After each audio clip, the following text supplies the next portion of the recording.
Oh halo, moshi moshi, kimochi, daisuki. Hai, bertemu lagi dengan aku, Lea. Apa kabar kalian semua? Maaf nih, aku baru muncul. Seperti yang sudah aku kasih tahu di judul, kali ini aku mau kasih tips bagaimana cara membuat panel komik di Ibis Paint dengan tools bingkai. Oke, jadi tools ini tuh berguna untuk membantu kita membuat panel saat menciptakan komik. Saat toolsnya ditekan, akan muncul dua tombol lainnya, yaitu seperti kursor yang mengatur bentuk bingkai, dan di sebelahnya terdapat tombol bingkai untuk mengatur ketebalan bingkai.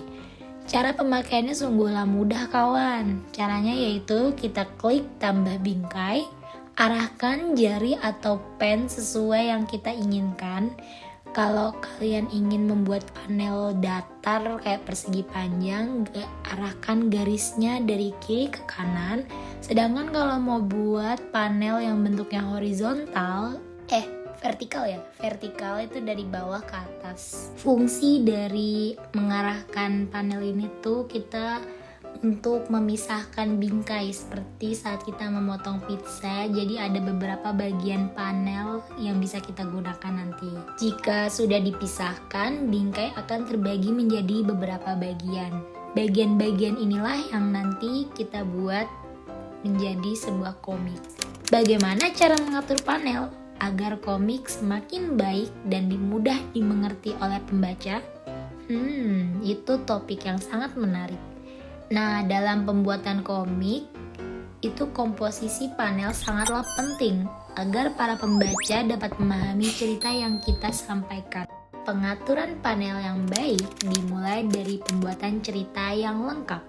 Imajinasi manusia itu sangatlah luar dan besar kawan. Untuk itulah, kita harus memulai dari sesuatu yang kecil. Apa itu?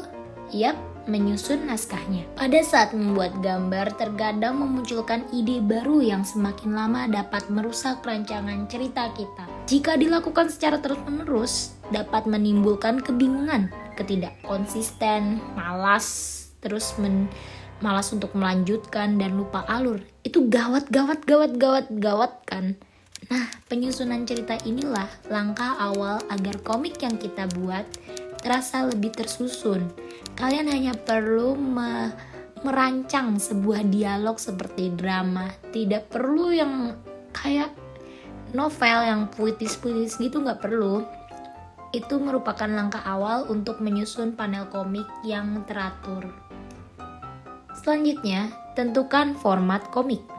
Komik saat ini memiliki ukuran yang beragam, dimulai dari yang panjang, pendek, kotak, persegi, ya itulah. Nah, ukuran yang beragam ini mempengaruhi letak panel. Seperti contohnya, penempatan pada kotak format webtoon akan berbeda dengan peletakan format komik di buku manga. Format ini menentukan arah kita membaca. Misalkan, jika berformat webtoon, pembaca akan cenderung membaca dari bagian yang paling awal, dari awal yang di atas, lalu dia akan men-scroll ke bawah. Itu format webtoon. Selanjutnya ada format manga yang bisa dibaca dari kiri ke kanan, terus ke kiri lagi, ke kanan lagi. Jadi format ini sangatlah penting ya guys. Kita harus menentukan dari awal mau di-upload di mana komik yang akan kita buat. Selanjutnya masuk ke hidangan utama kita, yaitu basic panel atau cara mengatur panel. Cara mengatur panel dimulai dari yang basic ini seperti contoh yang ada di Pinterest. Di contoh itu kita diperlihatkan beberapa panel yang sejajar. Panel-panel sejajar ini membuat para pembaca tentunya lebih dengan mudah dapat membaca alur yang kita maksud. Itulah mengapa dari basic panel ini kita dapat mengembangkan lagi bagaimana cara membuat panel yang cocok di mata pembaca. Pertama, kita kelompokkan dulu nih basic-basic dari panel ini. Ada pembukaan, ada penghubung, dan ada penutup. Apa itu pembukaan, penghubung, dan penutup? Jadi, pembukaan yaitu intro atau kilas balik atau preview atau latar yang menceritakan sebuah suasana atau adegan dari suasana yang pengen kalian ciptakan di komik itu. Misalnya nih, kalian pengen menceritakan sebuah kisah di pantai, maka bagian atas pembukanya itu kalian gambarkan suasana pantai kayak pohon kelapa atau payung pantai atau pemandangan pantainya, itu kalian bisa. Atau kalian ingin menggambarkan sebuah masa lalu dari spin-off karakter, kalian bisa menggambarkan seperti kabut-kabut atau bagaimana, ya tergantung imajinasi yang kalian gunakan.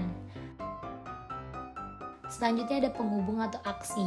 Jadi itu semacam yang terjadi, inti kejadian atau transisi dari pembukaan ke penutup. Misalkan kayak scan saling mengobrol, atau scan dalam fight itu lagi berantemnya begitu. Selanjutnya ada penutup. Nah ini gambaran dari biar pembaca tuh penasaran, atau itu gambar penutup. Nah ketika kita sudah tahu susunan, kita bisa atur nih bentuk panelnya mau diarahkan yang lebih menonjol di bagian karakter yang mana, atau yang lebih diperhatikan tuh di bagian panel keberapa. Seperti contohnya panel yang ini lebih besar dari sebelahnya agar sebuah karakter tuh tampak terlihat. Karena ini aku waktu itu pengen bikin perkenalan karakter ya, jadi aku tonjolkan karakter yang pengen aku perkenalkan. Jangan menaruh terlalu banyak panel, apalagi sampai kecil-kecil. Maksimal 9 panel, tapi itu juga tergantung dari kertas yang kalian gunakan. Kalau kalian pakai kertas yang 16:9 itu bisa 9, maksimal 9 panel. Tapi kalau kayak aku yang contohnya ini yang 1:1, itu kalian naruh panelnya semuatnya aja, nggak usah dipaksain. Karena kalau dipaksain bakal susah kebaca. Yang terakhir itu jangan habiskan waktumu buat membuat komik. Kalian kalau terlalu fokus pada satu hal, itu akan membuat diri kalian tuh capek. Lama-lama kalian bakalan males lanjutin, terus art block dan komik kalian terbengkalai. Terima kasih sudah melihat video ini. Kalau ada pertanyaan, kalian boleh langsung tanya aja dan aku akan menjawabnya. Semoga tutorial ini berguna bagi kalian dan dapat dipahami ya. Sampai jumpa lagi minggu depan atau kapan-kapan. Dadah!